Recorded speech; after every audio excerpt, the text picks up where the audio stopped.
Hello po mga kaalbularyo, God is good all the time. Meron akong ni-rescue ngayon, isang Nissan Almera. Ang issue lang nito mga kaalbularyo ay sobrang palyado raw ang makina. Nagalaw na din ito sa ibang mekaniko at pinalitan na ng oxygen sensor, spark plug, igniter coil, fuel filter at may iba pa. So ngayon nilapitan ko na, sabi ng may-ari nito mga kaalbularyo, ang makina raw ay walang pirsa, lalo na pag mag-aircon ka na. At minsan kahit tumatakbo na, mag-engine auto shutdown na, kaya naisip niya na lang na dalhin dito sa akin para mahula-hulaan at syempre maorasyonan na din. Ayan ang RPM oh. Yan. At wala naman tayong makikita na check engine, hindi umiilaw ang check engine natin. Ayan oh. Ang RPM natin mga kaalbularyo oh. So walang check engine na lumalabas. Tapos ngayon mga kaalbularyo, tingnan nating i-rev. Wala. Parang walang nangyari mga kaalbularyo.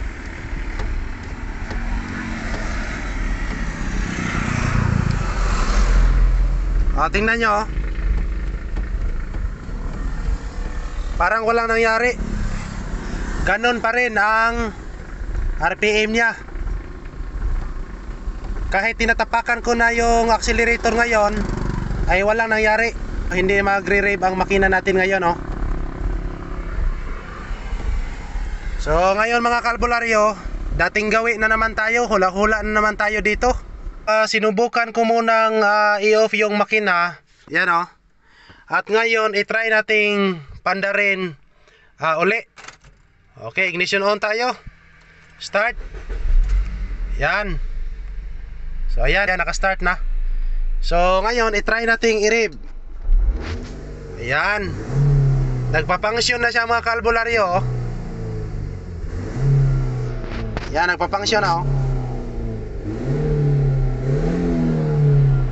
So naririnig naman natin mga kaalbularyo na may response ng makina during acceleration natin.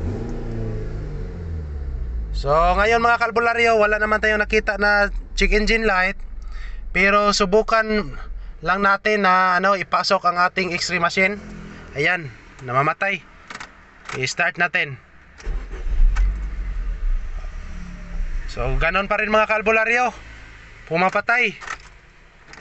Start. So ganon pa rin, pumapatay.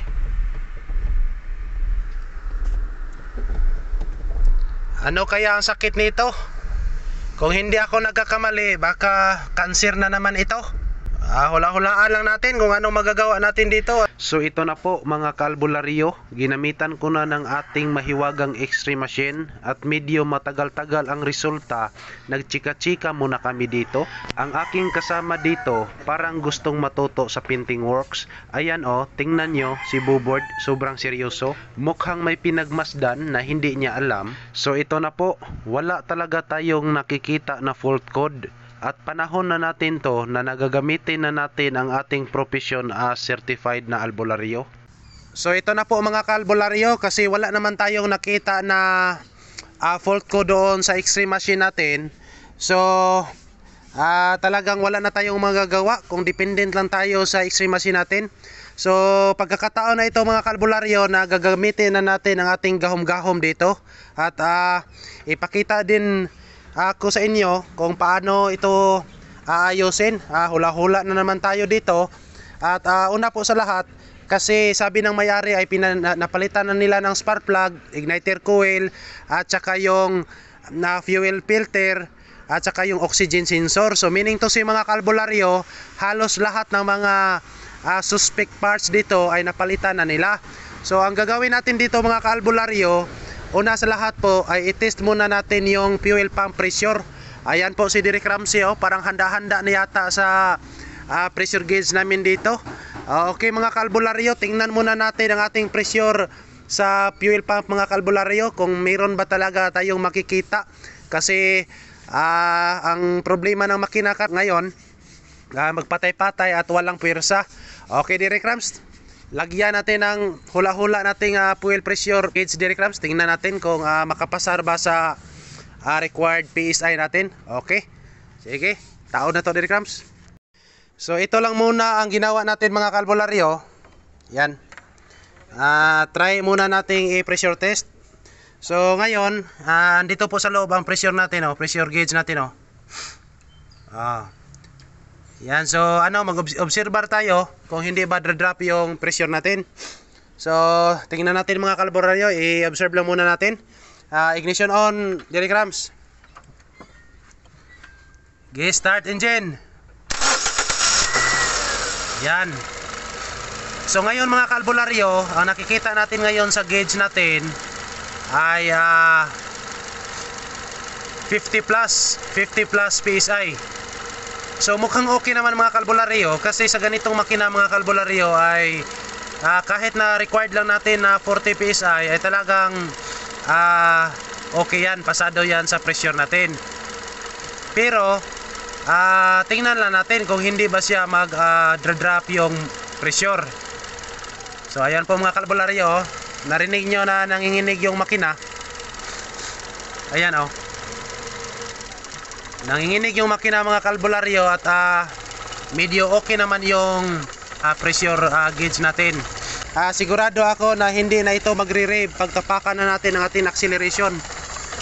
So focus lang muna tayo sa pressure gauge mga kalbularyo. Tingnan lang natin kung hindi ba talaga siya magdra-drop. So tingnan natin sa panel board mga kalbularyo. Tingnan natin dito. So ngayon sa panel board mga kalbularyo, gaya ng dati, ganun pa rin. I-try natin i-rev. Yan. So walang reaksyon mga kalbularyo. Yan. Yan. I-rev natin. So ngayon, nagre-rev naman siya. At balik tayo doon sa pressure gauge. So wala namang problema sa pressure gauge mga kalbularyo. Kita naman natin na hindi nagdra-drop yung pressure natin galing sa fuel pump. So i-try mong i-rev Jerry Krams. I-rev. I-rev. Okay. So ganun pa rin mga kalbularyo, hindi nagdra-drop ang pressure gauge natin. So ngayon mga kalbularyo, wala naman tayong nakita na problema. Second step tayo. So unahon na to tanggal ang Jerry Krams katong strainer sa fuel pump. Tanaw na to kung dili ba hugaw. Pag human na to kung limpyo gani, proceed ta sa map sensor. Tangtangon na to ang map sensor. Tangtangon na to ang throttle body, o tangtangon na to tanang injector. So kana lang atong buhaton.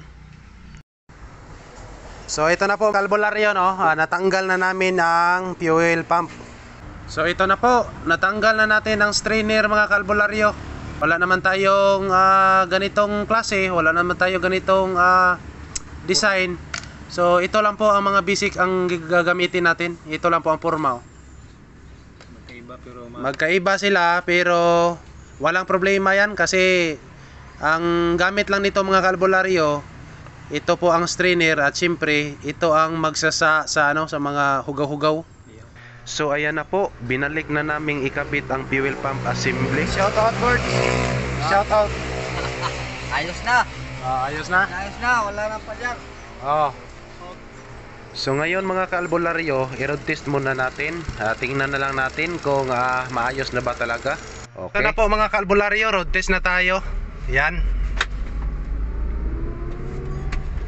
Yan. So parang ang makina natin dito mga kalbularyo ay pwersado na. So ngayon mga kalbularyo ay talagang smooth na talaga ang takbo ng sasakyan. Wala nang problema ang ito mga kalbularyo ay nasa 90 na ang takbo natin. Yan, pa 100 na tayo. Yan. So ngayon mga kalbularyo ay talagang okay na, hindi na manginginig ang makina at pwersado na talaga. So yan lang ang ginagawa natin mga kalbularyo. Nagpalit lang tayo ng fuel strainer mismo sa loob ng tangke ng fuel tank. So ito na po, wala na talagang mga nakikita nating sintoma. Yan. So ito na po mga kalbularyo. Proud problem solved na naman po tayo dito mga kalbularyo. Okay, maraming salamat po sa pagsusubaybay nyo sa ating YouTube channel, Albularyong Mekaniko. Maraming salamat po. Once again, to God be all the glory.